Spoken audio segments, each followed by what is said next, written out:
Sopir penabrak lari, ibu hendak lihat cucu ternyata konsumsi obat, bukannya menolong malah kabur. Seorang driver ojol, Boni Irawan, 33, dan penumpangnya, Titin, 45, korban tabrak lari pengendara mobil Triton belum lama ini. Keduanya ditinggal begitu saja pasca motor ditabrakan di Jalan Kol Burlian, tepatnya depan Kevin Motorsport Palembang.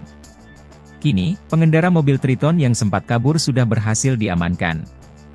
Sejumlah fakta terkuak dari peristiwa memilukan ini.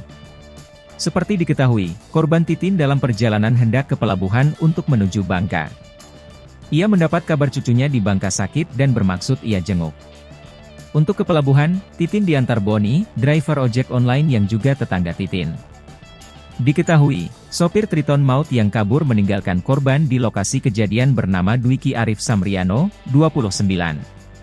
Ternyata, saat kejadian, warga Jalan W Hitam, Kelurahan Siring Agung, Kecamatan Ibi, Palembang itu dalam pengaruh obat-obatan. Hanya saja, apa jenis obat-obatan tersebut belum diungkap lantaran masih dalam pemeriksaan lab. Dwiki sendiri enggan buka mulut ketika awak media menanyakan obat apa yang ia konsumsi saat kejadian. Di depan polisi, Dwiki mengaku mengendarai mobil tidak dalam kecepatan tinggi. Honorer Badan Pertanahan Nasional di Kabupaten Banyuasin ini mengaku mengendarai mobil pada kecepatan 60 km per jam. Ketika hendak memutar balik tujuan pulang ke rumah, dirinya tidak melihat motor korban di lokasi kejadian. Ia menyebut, korban berbelok dari kiri ke kanan tanpa menyalakan lampu sen. Saya juga sempat ninjak rem, tapi tidak bisa dielakkan lagi, akunya lagi.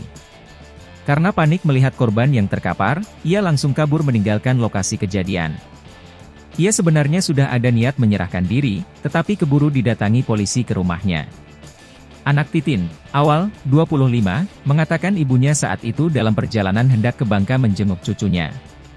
Malam sebelum kejadian, Awal sembari terisak mengatakan tak bisa lupa pelukan terakhir sang ibu kepadanya. Awalnya, Titin membangunkan Awal untuk pindah ke tempat tidur agar tidak kedinginan. Namun, lantaran Awal tak kunjung pindah, Titin memutuskan untuk memeluk putarnya itu agar hangat.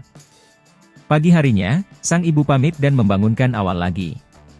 Awal sudah menawarkan diri untuk mengantar ibunya ke Damri, namun sang ibu menolak karena sudah berpesan ke korban Boni.